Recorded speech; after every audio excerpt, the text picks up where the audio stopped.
If she's a mountain, then you're an ocean. Hi, everybody. This is Lori, and I am the founder and CEO of a company called Inclusivity and the author of a new book, You Can Save the World. In fact, you're the only one who can. And this is our podcast, Inclusivi-TALKS Sustainability.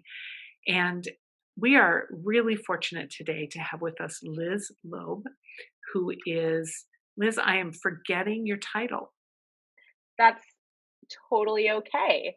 I'm the Associate Director of Minnesota Interfaith Power and Light, which is a statewide organization that works with communities of faith, conscience, and spiritual practice at the intersection of racial justice and climate justice.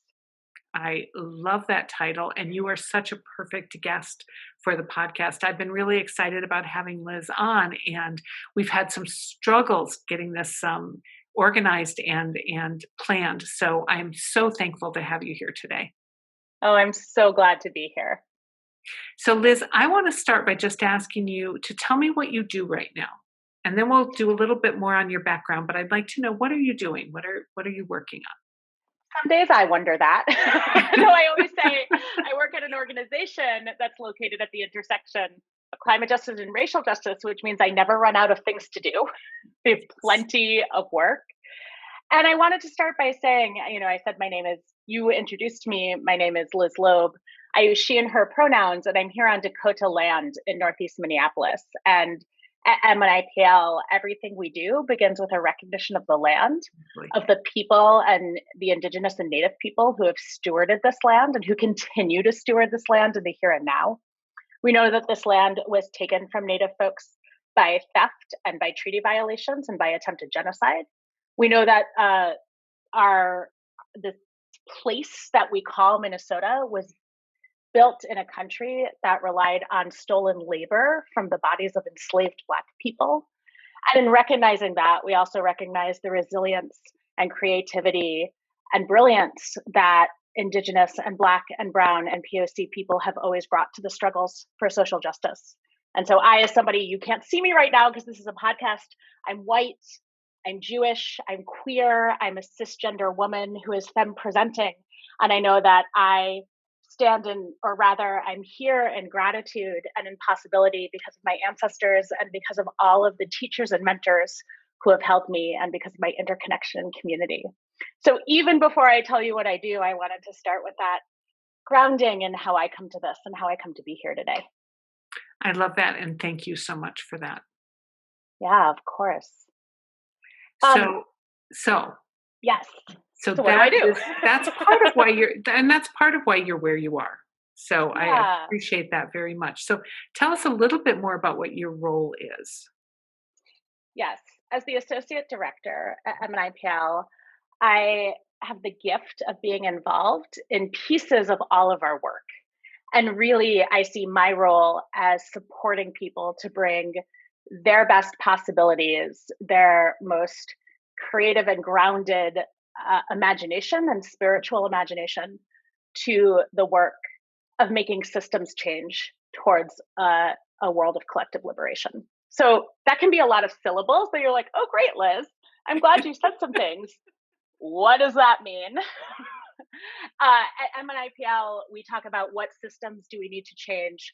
What types of practices do we need to change so that we can live in a world where water is sacred, where Native treaty rights are respected, where rural communities have access to safe and sustainable jobs, and where all of us are able to prosper not by extracting from the land, but by stewarding and renewing the land around us.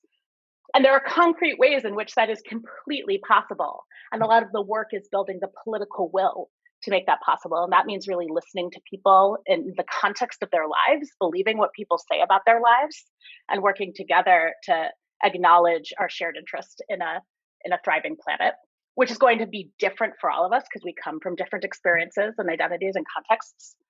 And so day to day, so much of what I do, and I just love that I get to do this, and I'm amazed that I get to do this, is I listen to people about their lives. I work with staff around campaign plans and communications and all the nuts and bolts that make organizations a vehicle for collective action. That means we can have a demonstrable impact in the world through shared power and through collective power. And I I have the chance to co-create and to collaborate with people in communities, and in communities that are grounded by spirituality and religion and faith and conscience, which means different things for different people. Um, thank goodness that it does. Mm-hmm. to say what is it we can do together? What do we think is meaningful, and how do we get it done? I love all of that, and it all sounds big, but yet I very much appreciate. But I very much appreciate that when you said people come at this from different places, and we need to respect that, because one of my primary goals is to meet people where they are and to say that each of us absolutely alone can make a difference, and together we can make the difference. And it doesn't mean that each of us does the same thing. No. It just means paying attention. It means acknowledging. It means noticing each other. I love that, Lori. I think of Adrienne Marie Brown as somebody I always turn to for teaching. She's a Black queer woman who's been doing liberated facilitation and emergent strategy for years and years in communities. She's from Detroit. Please, everybody who's listening, go read everything she writes. She's such a good writer. And she says, what we pay attention to grows. Mm-hmm. And I think in the climate movement, that's a lesson we've learned again and again. Yeah. So, Liz, tell me a little bit about the first time you can remember that fit what you're doing now. The first time you can remember that maybe you were thinking in this kind of way, or thinking about justice or equality. And again, it can be at a very young age, something that just stands out a little bit. So I'd love to hear. Oh, what a juicy question. That's so fun to be asked. I grew up in a Jewish family. Mm-hmm. And I was born in 1978. So my family had experienced the Holocaust. The generations just before me had experienced the Holocaust. And I was being raised by people who were steeped in the civil rights movement and what it meant to be white European Jews who had been part of the civil rights movement. And I can't remember a time where my Jewish identity wasn't part of how I understood social justice. And that was both because of the experience of my family having fled genocide, but also because of a teaching that there is a responsibility to engage in working in the world with others towards justice, which again means different things to different people, right? And that's the fantasticalness of it. So I have a specific experience, but it was so seeped by just what it meant to be in my family. And also, even I grew up in a suburb of Connecticut, down the train line for New York City, where there were lots of Jewish folks around. I had my grandparents who were in New York City and Jewish. But still, it was so clear that Christianity was the unspoken norm of everything. Even before I understood how whiteness and white supremacy functions, I knew that Christianity was that everybody was supposed to be Christian, and that's how the world was imagined. And being not Christian gave me a consciousness of what it meant to have collective identity and have that be outside the dominant norm. Mm-hmm. Which also set me up in a beautiful way for coming out as queer and understanding what that meant. About I feel like everybody around me is saying there's one story about how to be a person, and I think there's more than one story. But the moment I remember just that gut feeling of, wow, collective action is possible and it's way more fun than anything else around was, and this is so cheesy, but I must have been 5 or 6 years old, and I was reading the children's biography of Martin Luther King Jr. And I laugh because every white liberal who talks about racial justice, talks about Reverend Dr. Martin Luther King Jr. I mean, for reasons, incredibly powerful figure, but also, lots of Black folks have worked towards liberation. And we always lift up this one story of this one person who is actually working in a huge coalition of all sorts of people and obviously deserves to be recognized for everything that he brought to the world. But so I'm 6 years old, I'm reading the children's autobiography of Martin Luther King Jr. I'm understanding, in the way that I could, race and racism. And thank goodness I wasn't raised in a colorblind environment. Like, I knew there was race, I knew it mattered. And I also wasn't being raised in an all white environment, which makes a huge difference for me and my identity in how I understand myself as someone with access to whiteness, right? But it was a really well-written book, and it tells the story of people deciding to engage in civil disobedience. And it was the first chapter book I read. So there's a whole chapter on it. And I looked up from like chapter 4, like Birmingham, right? And I remember looking around me and I'm like, I am going to engage in nonviolent civil disobedience. And of course, I then had to spend a lifetime and will spend a lifetime understanding what that means and the seriousness of it and what it takes to put yourself on the line and how to do that in responsibility towards community and power and privilege. But in that moment, I just didn't know that people could change the world around them that way. And after I read that, I did know that. And it was like a switch being turned on that couldn't be turned off. I love that. I will say that for me, I'm just going to throw this in because you said for all white I'd love to hear it. For all white liberals, it's Martin Luther King Jr. And I actually, and as a smaller child, I read I'm positive same biography you did. It was at our school. Oh, good. But I heard Andrew Young speak Yeah. at a conference when I was a high school student. And I was mesmerized. Yeah. And so for me, Andrew Young was like the moment where I went, okay, like this is where I have to in some way be here. Yeah. And so I think those moments are important. Those moments where you just have a switch that flips and says, oh, I have to know this. Yeah. I have to see this. Oh, I love hearing that, Lori. So for you then, was that then a path that you've sort of always been working towards? It has been. I think there are 2 ways it's solidified for me. And of course, there's a million ways every day, but I'll tell you 2 stories. One is I realized in middle school, early high school that I was queer. And luckily was in a place where I knew queer people existed. I saw queer folks around me, but I was like, oh, wait, that's me. I get it now.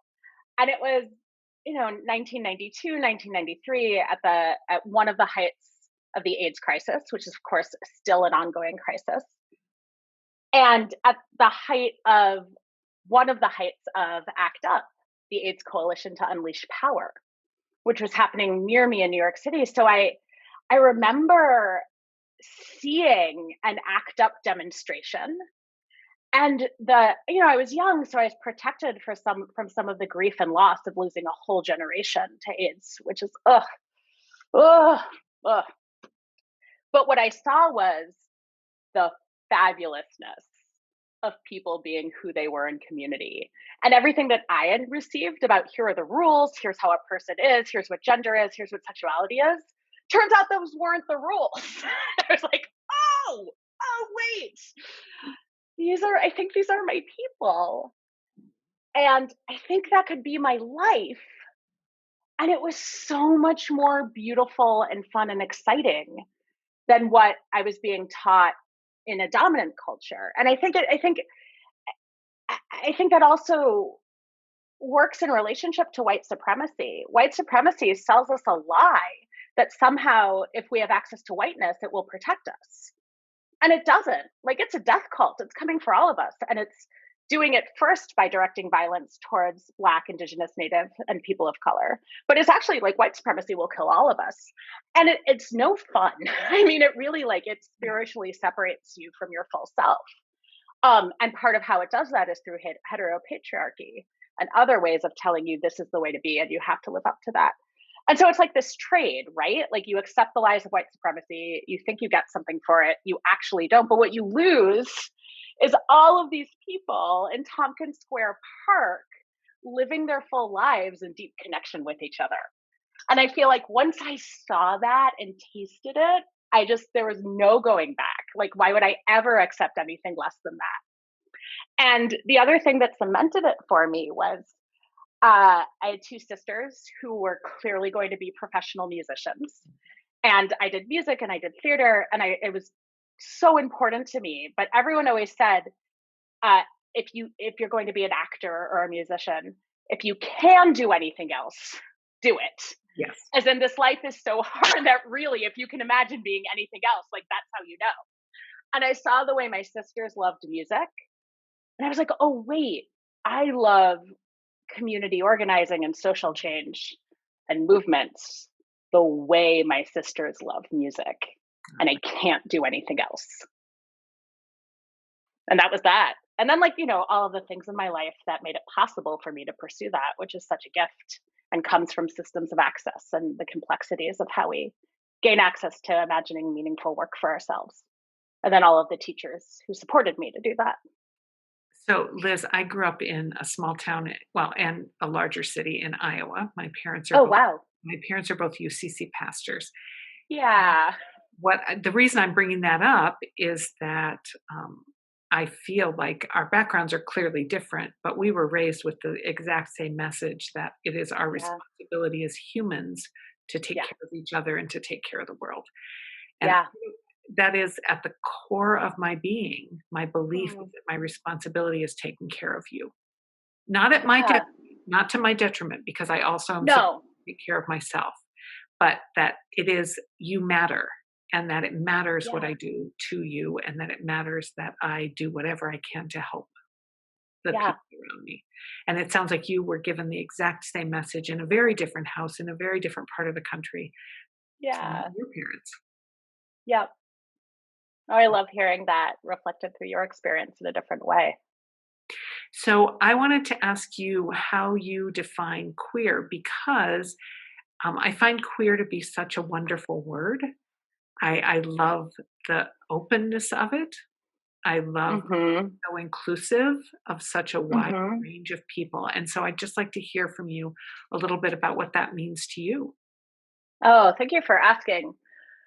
Like all things that involve language, it's complicated, and it involves inheritances we didn't choose and what we make of those. So queer was obviously used as a slur for years and still is. And I know there are in some cases generational differences about what that word means. And I know there are some folks for whom that will never be a safe word, that will never be an okay word because it was used to harm them. And like I respect that, right? So I need to hold it with that knowing and with that care. I was brought into a world where queer was being used to mean existing in ways that weren't defined by the rigid expectations of heteropatriarchy. So what do I mean by heteropatriarchy?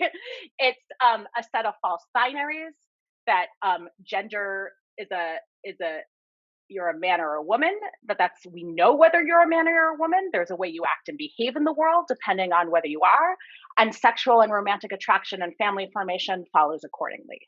And in truth, I've never met anybody in my whole life, regardless of their sexuality or how they live in their gender, that fits that narrow definition, right? When most of us, if we're honest about our desires and our identities, it never fits in that narrow of a definition.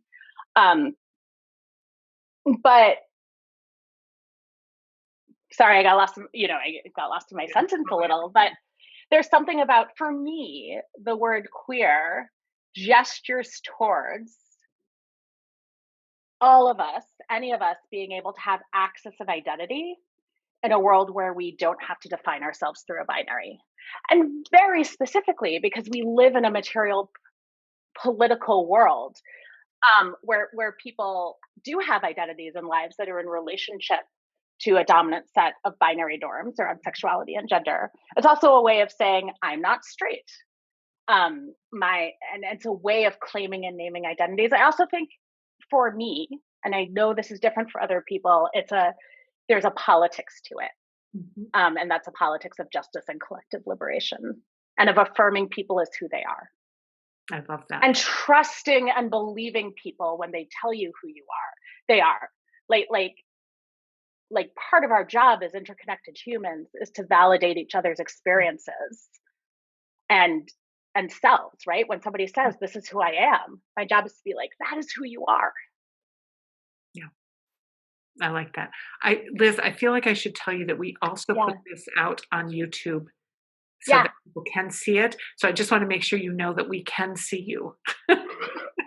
I didn't know that. I would have worn different clothes, but it's going to be fine. Is that okay? Because you can tell me Totally no, fine. and then I will not put it out on video. It's totally fine. You look perfectly fine. Thank you. In fact, you look lovely, not just perfectly fine. So, Liz, given all of this history for you and how you've been coming to where you are your whole life, right? You've been Yeah. heading here. What would you say are for you the fundamental driving passions, the things that call to you and define how you choose to live? What are those underlying things for you? Laura, you ask such lovely questions. You It's give just lovely answers. no, it's so nice to like live in the world of that question. Being in nature, being with my friends and the people I love, the ways that we make family, the ways that we make kinship and ritual and belonging with one another, creative expression, music, theater. My love of musical theater is deep and animating for me. And moments when we're in collective experience with each other, which can come in so many ways. Just that, when you can feel the person next to you and the person across the way, and you're of course all experiencing things differently, but there's a shared canvas. And it can be seeing live music, it can be dancing with people, it can be in religious practice sometimes for some folks. There's a spark to that, which I think runs through me. And then I'll just add, and I say this carefully because I think how we relate to our bodies and how people live in their bodies is always complicated. And we don't always live in a world that supports our full access to our bodies. And a lot of people have experienced harm and violence and oppression around their bodies. So for the way I show up in the world, movement in my body is just such a deep love in a lot of different forms, especially if I can do it outdoors in nature. Beautiful. Yeah. So what would you say are the things you do right now to honor that creative side of you? Our podcast is all about creativity and sustainability. Yeah. Those are our two focuses. And so it sounds like what's fascinating to me is that I have found that everybody has both. So if I'm talking to a musician, there's something passionate within them about sustainability, whether it's to do with equity or justice or the environment. We're so complicated, and none of us are one little thing that defines us. We're just complicated. So I would love to hear more about how you honor your creativity now at this point in your life. I think the pandemic has shifted this lately. I have felt a lot of creative energy in observing the natural world around me, this sort of exquisite attention to the way spring comes and the way the seasons shift. And I don't think I would have said that in the same way before the pandemic. I also wouldn't have taken as many walks every day before the pandemic. And I think as I experience a seasonal shift, as I'm now fully vaccinated, as I figure out what that means for me and what different things mean for all of us, right? I actually think it's a question I'm asking myself, and I don't have a ready set of answers, which feels exciting and tender. I like it. I'll say it definitely shows up in my organizing work and in my professional work, which what a gift that that's true. So tell me a little bit more about that. Yeah.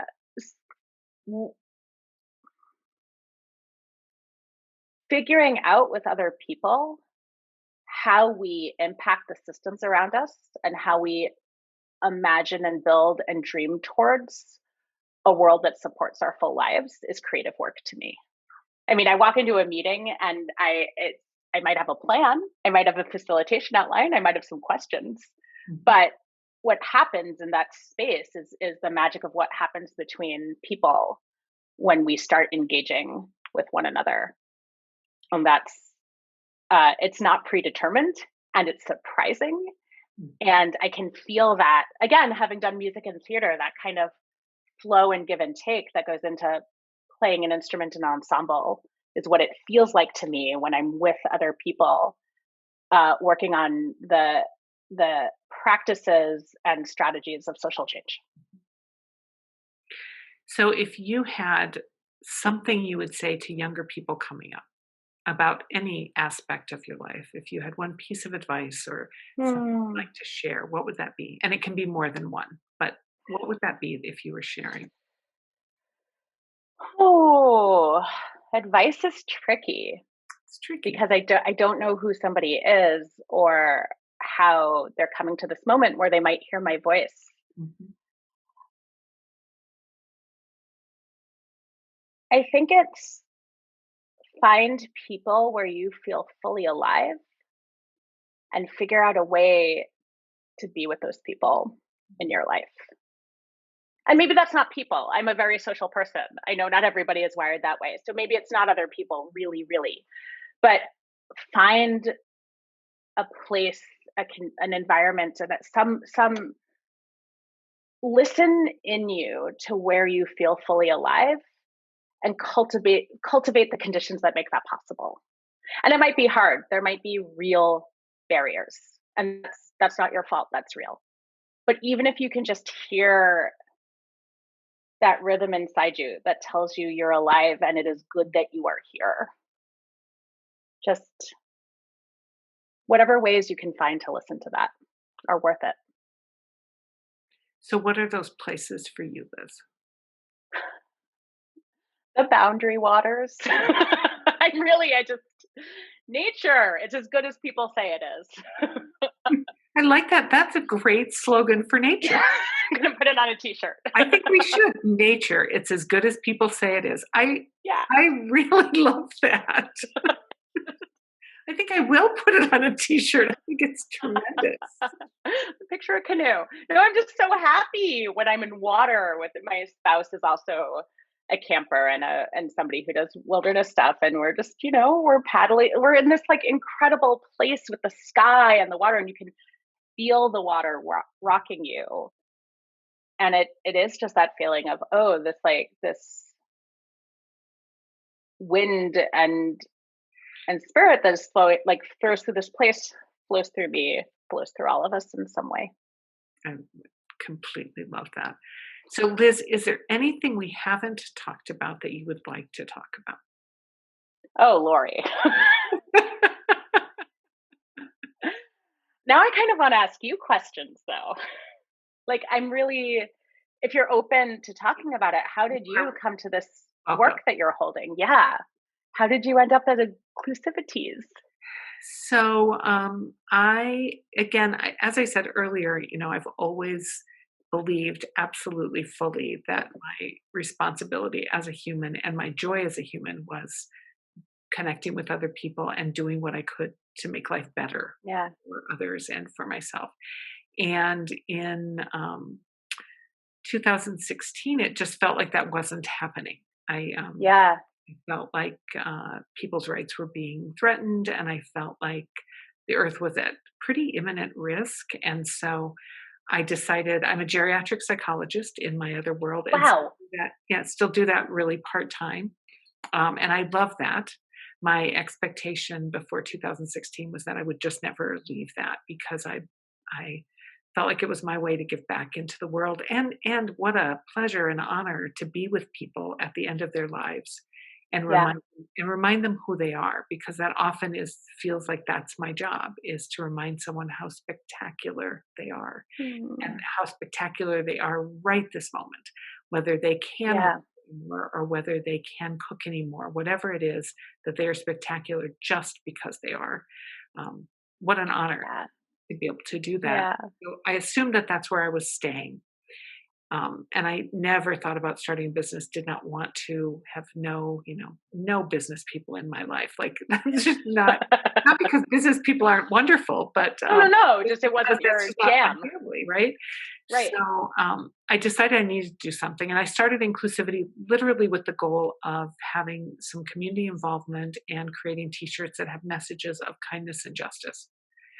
And after it started, I started doing like like to learn, and so as I started the company and started to create T-shirts out of hemp, I started doing more research on the fashion Yeah. industry and the impact on the Oh, world. yeah. Then, as I learned all of that, I started doing a little more research out further than that about really about how are we going to protect the world. I also Yeah. started just and you probably know this from your work, but my network of the people in my life, I literally know the best people in the world. I Yeah. know so many incredible, diverse people, and that just expanded when I started the business. And so suddenly I was feeling like, okay, well, this just isn't enough. Like I need to be doing. Yeah. And so I started doing a little more speaking. I ended up writing a book on sustainable living because I Yeah. found the little tips that I was picking up were things that I should have known. Like, why aren't these just out here? They're so simple and easy. Right. Why didn't I have them on my fingertips? So I wrote the book so that Right. you could have these simple tips at your fingertips. I then connected with Alliance for Sustainability, which is the president is Terry Gibbs, who I think knows you or knows who you are. And we started to talk about doing trainings. So we now do Mhm. this great panel presentation that we do with two members of the BIPOC community on sustainable living. And so that's how I got to where I am. It's been just this amazing transformation of my life. And I Mm. sort of can't imagine being anyplace else. And it is just so clear to me that this is exactly where I'm supposed to be. That is so That's me. cool. I love hearing that. I just do. Yeah, I'm Thank you. so fortunate. And Yeah. I get to talk to people like you, Liz, and I get to hear people's stories and share that. And that is my joy as a psychologist and also now my joy as a podcaster. So Yeah. what a pleasure. It turns out professional training and listening to people is very useful. It turns out it is. Oh. So anything else that you would like to add? Thank you for asking, by the way. Oh, thank you for answering. I mean, I feel like I could talk to you for hours. Oh, Like I want to wrap this up and say do you want to take a walk outside and just I would love to. talk? So let's Yes. plan that. But we don't need to Yes. plan that while we're on the podcast. Right. So Right. We can do that offline. So we'll end the podcast with my usual ending, which is to ask you to just tell us a story about you. And it Ooh. can be, I want to give you a second to think about it, and it can Mhm. be anything. I have had people tell a story that was literally their spiritual awakening. I've had Mhm. other people tell me a story about trying to fry an egg on the sidewalk when they were a kid. I want to hear that story. It doesn't have to. I've had people tell stories about their birthday party or walking to a gig to play with a musician that they really loved. So it really has run this incredible, beautiful gamut of stories. Yeah. The only requirement is that it is yours and it feels like you. Yeah. Oh, it's like the moth. um So this is funny because sometimes I blank when I'm asked to tell a story, but a story came to mind and popped in, and I'll see if I can. Also, so I find when I try to tell stories, they have this way of just like rattling to each part, right? So I'll see if I can do this with the beginning, middle, and end. We'll see. It's because I was talking about the Boundary Waters. I was in the Boundary Waters with my partner at the time and a very, very good friend.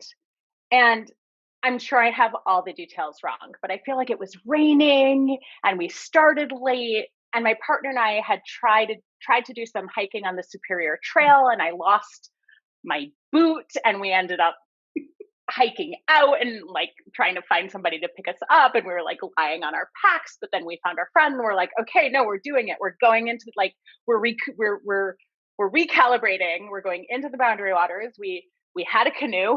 We had we had our stuff packed. We'd done this before. Um, but I feel we went in near the Quishui River, and we have the map, and my friend is a really good navigator, and we could not find the portage. I mean, could not find, like, the sixth time coming back to the put-in spot, being like, maybe if we just circumnavigate the lake at some point, we'll find the portage. Couldn't find the portage. So we finally find the portage, and the sun is sinking. And we weren't quite where we thought we were. So we're in the area that had burned in the Pagami Creek fire. So it looked like the Blair Witch Project. But you could see things because all the trees were burnt down. But it is spooky. At that point, it like the sun had come out, but in this really like low way that just everything was glowing, but also maybe vaguely threatening. Because we're like, we should camp somewhere, but there are no campsites because all of the campsites have been decommissioned. And we are, shall we say, lost. So we paddle up to this ledge of rocks. And in that moment, what made sense to me to do was to say to my friend and my partner, I know I'll climb out of the canoe onto these rocks and get up onto the top, and I'll be able to see where the portage is so we can find a campsite. And so before anyone could say, Liz, maybe climbing out of the canoe onto those rocks is not the best idea you've ever had, I'm like launching myself out of the canoe. I'm like, hold the gunnels. I'm going out. And I find a foothold and a handhold. And I'm like, great, this is going great. And I like go for the other rock, still okay. And I'm like, I can see the top. It's going to be fine. And I reach for the rock, and it was not necessarily a rock that was made to hold my weight or any human's weight. So the rock comes tumbling out. I come tumbling out. In that moment, I see the boat. I see the rock falling. I don't know what's in the water underneath me. And I feel like, I'm sure this is not what happened in that moment. I just try to dive away from the rock. I'm like, at least I'm not going to get smushed by this rock. And somehow splash into the water. It was deep enough. Okay.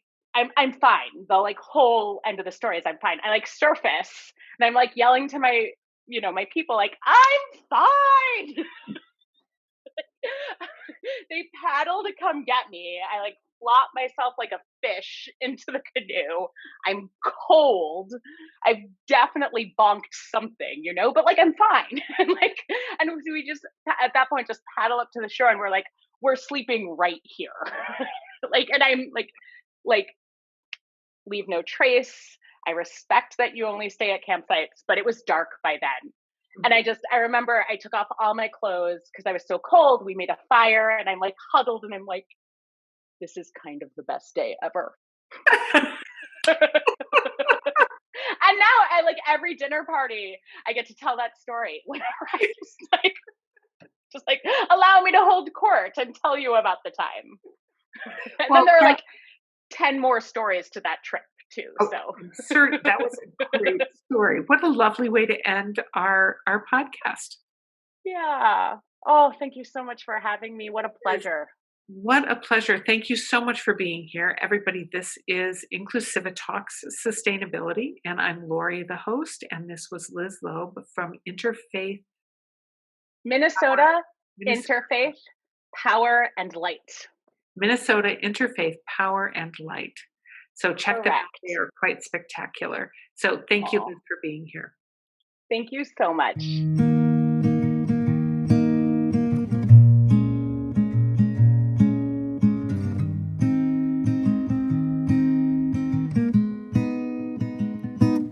If she's a mountain